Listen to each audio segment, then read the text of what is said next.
What is an actual good future? When I was a kid, I was wondering kind of what's the meaning of life? Like, why are we here? What's it all about? And I came to the conclusion that what really matters is trying to understand the right questions to ask. And the more that we can increase the scope and scale of human consciousness, the better we are able to ask these questions.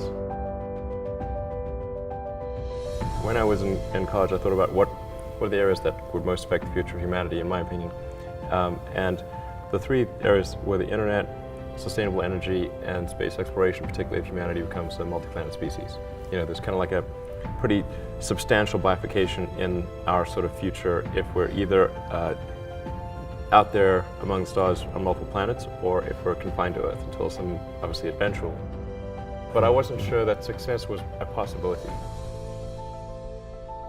The part that I find personally most motivating is that it creates a sense of adventure, and it makes people excited about the future.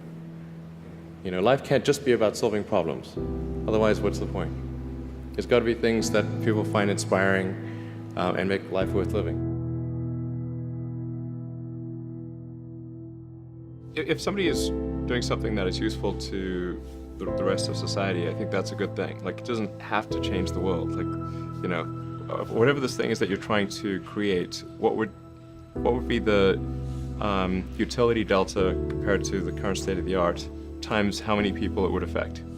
So that's why I think having something that makes a big difference but affects a sort of small to moderate number of people is great, as is something that makes even a small difference but affects a vast number of people.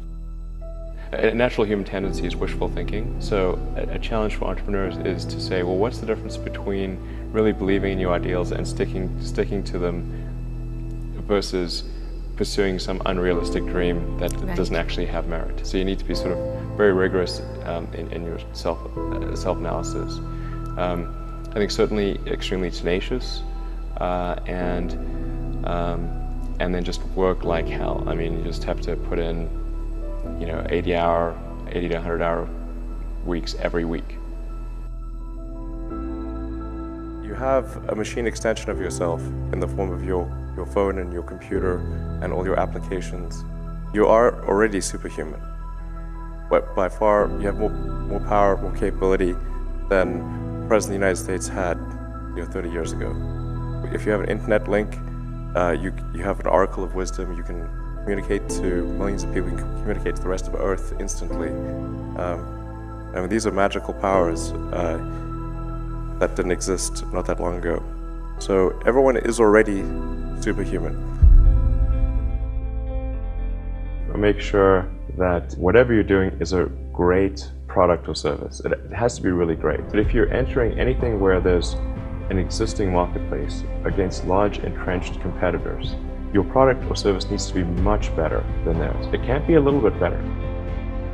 Really liking what you do, whatever area that you get into, given that, you know, even if you're the best of the best, there's always a chance of failure. So I think it's important that you really like whatever you're doing.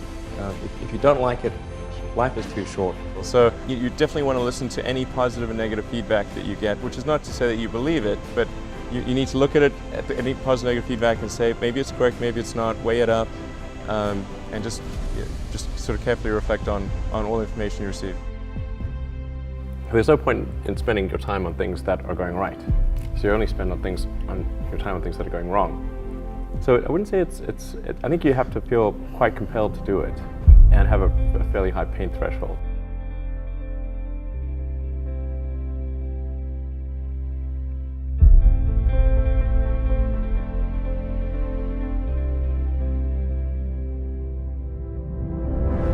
Look at the future from a standpoint of the probabilities. It's like a branching stream of probabilities, and there are actions that we can take that affect those probabilities, or that accelerate one thing or slow down another thing. I just think that there have to be reasons that you get up in the morning and you want to live. Like, why do you want to live? What's the point? What inspires you? What do you love about the future? And if we're not out there, if the future does not include being out there among the stars and being a multi-planet species, I find that it's incredibly depressing if that's not the future that we're going to have. But I want to be clear, I'm not trying to be anyone's savior. That is not the... I'm just trying to think about the future and not be sad. Beautiful statement.